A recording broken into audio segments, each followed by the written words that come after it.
एक बार एक आदमी ने एक बौद्ध सन्यासी के पास जाकर कहा, मैं अपने शहर का व्यापारी हूँ। मेरा पूरा दिन व्यापार के काम में बीतता है। इसके कारण मुझे बहुत कम फ्री समय मिल रहा है। बहुत कम फ्री समय मिलने और हमेशा व्यस्त रहने के कारण मुझे तनाव महसूस होने लग रहा है।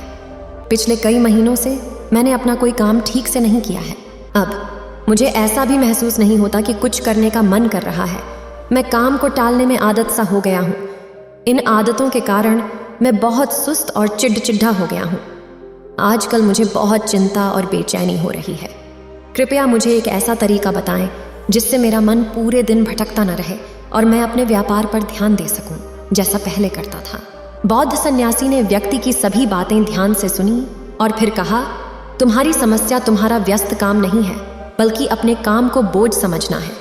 और कोई व्यक्ति अपने काम को बोझ मानता है जब वह अपने वर्तमान काम को उपेक्षा करके सिर्फ अपने भविष्य के काम के बारे में सोचता है। मन में निरंतर इसकी योजनाएं बनाता रहता है कि मैं भविष्य में इस काम को ऐसे करूंगा, मैं इसे इतना बड़ा बनाऊंगा।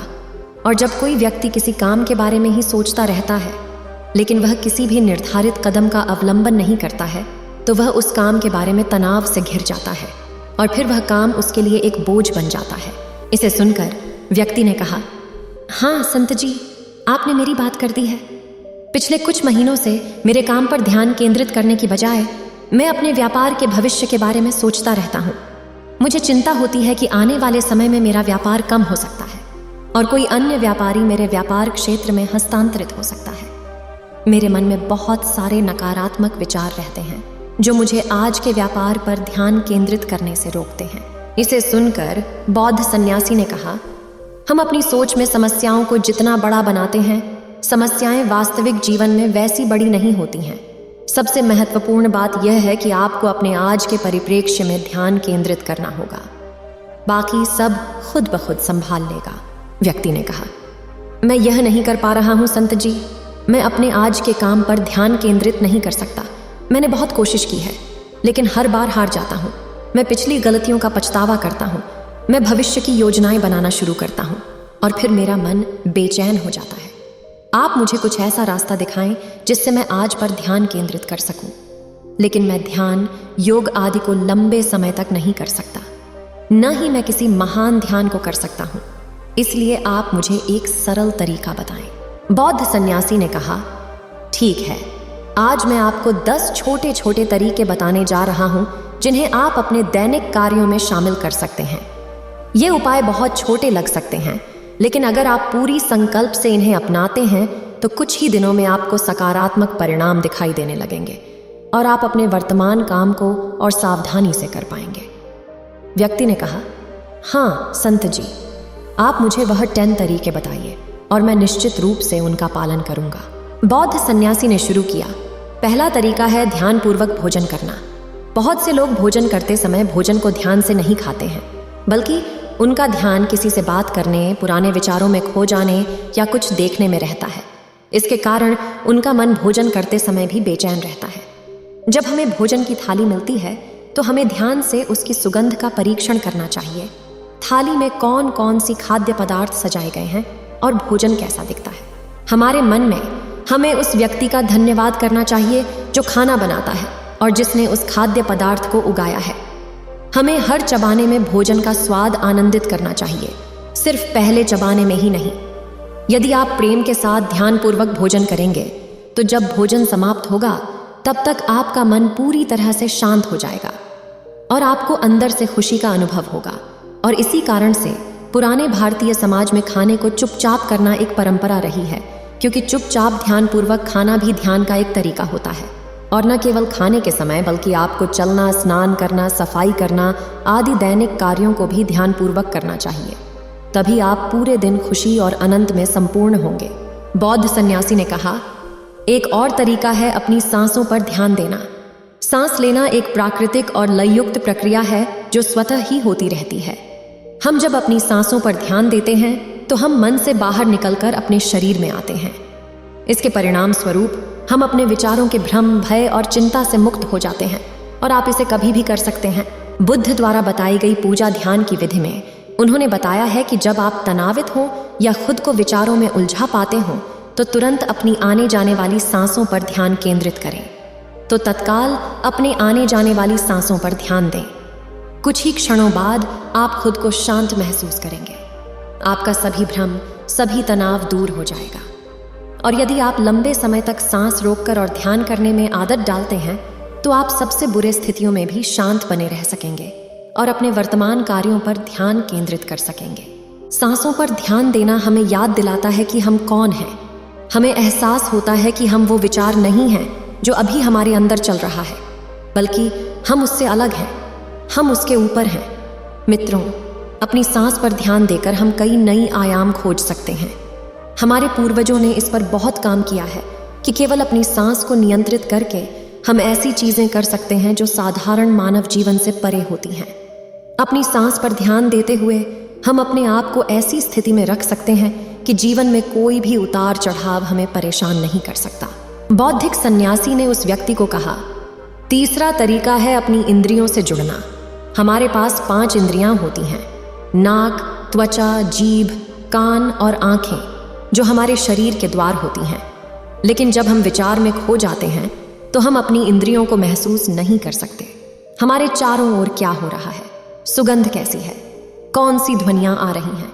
जब तक ये सब चीजें इतनी मजबूत न हों कि वे हमारा ध्यान आकर्षित करें, हम बेहोशी में ही जीते रहते हैं। इसलिए अपने आसपास की चीजों को बहुत सावधानी से देखने की आदत बनाएं। अपने शरीर पर छूने वाली ठंडी हवा को महसूस करें। बगीचे में खिल रहे रंगीन फूलों को देखें, उनकी सुंदरता पर घूरें, पक्षियों की आवाजों को सुनें, थोड़ी देर के लिए उगते हुए और डूबते हुए सूरज को देखें। ये सभी छोटी छोटी चीजें आपको आपके वर्तमान से जोड़ देंगी। अगर आप अपने जीवन में शांति और आनंद का अनुभव करना चाहते हैं तो आपको अपने आसपास की चीजों पर ध्यान देना होगा। आपको थोड़ी देर के लिए रुकना होगा और उन्हें प्रेम से देखना और महसूस करना होगा, बौद्धिक सन्यासी ने कहा। और चौथा तरीका है अपने मन में उठने वाले नकारात्मक भावों का अवलोकन करना। गुस्सा होना, नाराजगी या क्रोध मनुष्यों में सामान्य है, लेकिन हमें ऐसी भावनाओं में ले जाने की इच्छा नहीं होनी चाहिए।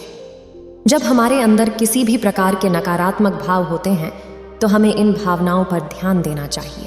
जैसे ही आप गुस्सा होते हैं या कुछ गलत करने की भावना महसूस करते हैं तो थोड़ी देर इंतजार करें और देखें कि उस समय आपके मन में कैसे विचार उत्पन्न हो रहे हैं। कुछ समय बाद आपको यह अनुभव होगा कि आप वह विचार नहीं हैं, आप उनसे अलग हैं। उन्हें निरंतर देखते रहें और थोड़ी देर बाद सभी नकारात्मक विचार स्वतः ही गायब हो जाएंगे। यदि आप हर बार ऐसा करें तो आप अपनी भावनाओं को नियंत्रित करना सीखेंगे। सन्यासी ने कहा, 5वां तरीका, अपने मन में आने वाले हर विचार पर भरोसा न करें।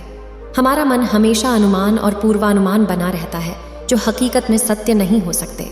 उदाहरण के लिए, जब हम किसी व्यक्ति से मिलते हैं या कोई नई चीज देखते हैं तो हमारा मन तत्काल ही उसके बारे में पूर्वाग्रह बनाने लगता है और फिर वह चीज या व्यक्ति हमारे मन के अनुसार या तो अच्छा हो जाता है या बुरा। हम इन विचारों को सत्य मान लेते हैं और उस व्यक्ति या चीज को उसी अनुसार टैग करने लगते हैं। हालांकि हमें कोई भी पूर्वाग्रहों से मुक्त रहने का प्रयास करना चाहिए और अपने विश्वासों को अनिश्चित न मानें और पूरी जागरूकता के साथ चीज़ों को वास्तविक रूप से देखने का प्रयास करें। हमें अच्छा और बुरा का कपड़ा नहीं पहनना चाहिए। यदि आप पूरी गवाही के साथ वर्तमान में जीने का प्रयास करें, पूर्वाग्रह के बिना किसी भी चीज़ को देखें और सुनें, तो यह आपको शांत और आरामदायक रखेगा। सन्यासी ने कहा, 6ठा तरीका है रोजाना कुछ समय के लिए ध्यान अभ्यास करना। ध्यान करने के लिए घंटों बैठने की कोई ज़रूरत नहीं है। दिन भर के लिए भले ही 10 मिनट का ध्यान भी जीवन पर सकारात्मक प्रभाव डाल सकता है। रोजाना ध्यान करके नई ऊर्जा, उत्साह, शांति और प्रेरणा प्राप्त होगी। हम पूरे दिन भर खुश और शांत महसूस करते हैं।